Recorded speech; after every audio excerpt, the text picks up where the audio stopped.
বন্ধুরা, আজ আমরা আপনাদের নিয়ে যাব সময়ের স্রোত বেয়ে বহু শতাব্দী আগে, যখন আধুনিক যন্ত্রপাতি ছিল না, কিন্তু আকাশের তারা, গ্রহনক্ষত্র দেখে মহাজগতের অজানা রহস্য উন্মোচন করছিলেন ভারতীয় জ্যোতির্বিদরা।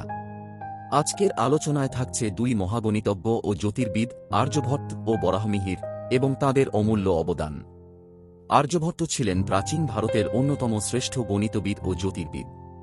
তাঁর লেখা আর্যভট্টীয় গ্রন্থে এমন সব তথ্য রয়েছে যা আধুনিক জ্যোতির্বিজ্ঞানের সাথেও মিলে যায়। আর্যভট্টের প্রধান অবদান: তিনি প্রথম বলেন, পৃথিবী নিজের অক্ষে ঘূর্ণন করে। তিনি জানান, পৃথিবী সূর্যকে প্রদক্ষিণ করে এবং দিনরাত হয় পৃথিবীর ঘূর্ণনের জন্য। গ্রহ ও নক্ষত্রের অবস্থান নির্ণয়ে গাণিতিক সূত্র দেন।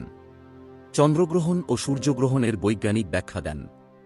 গণিতে তিনি পাই এর মান 3.1416 এর কাছাকাছি নির্ণয় করেছিলেন। ভাবুন তো, 1500 বছর আগে এমন সঠিক ধারণা দেওয়া কতটা অসাধারণ ছিল।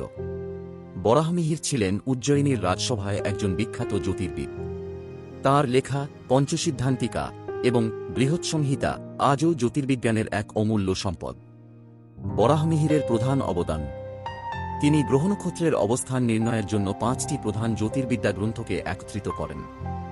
আবহাওয়ার পূর্বাভাস, ভূমিকম্প, গ্রহগ্রহণ, এমনকি বৃষ্টিপাত নিয়েও লিখেছিলেন। তিনি প্রথম বলেন যে গ্রহনক্ষত্রের আলো আসলে সূর্যের প্রতিফলন। জ্যোতিষশাস্ত্র ছাড়াও কৃষি, জলবায়ু, স্থাপত্য সব ক্ষেত্রেই তাঁর অবদান রয়েছে।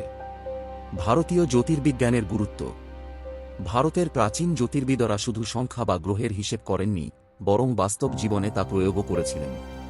কৃষিকাজের সময় নির্ধারণ, উৎসব বা পূজার সঠিক মুহূর্ত নির্ধারণ, সমুদ্রযাত্রার দিকনির্দেশ সবকিছুতেই জ্যোতির্বিজ্ঞান ছিল অপরিহার্য। পশ্চিমের প্রভাব: ভারতের এই জ্ঞান শুধু ভারতেই সীমাবদ্ধ থাকেনি।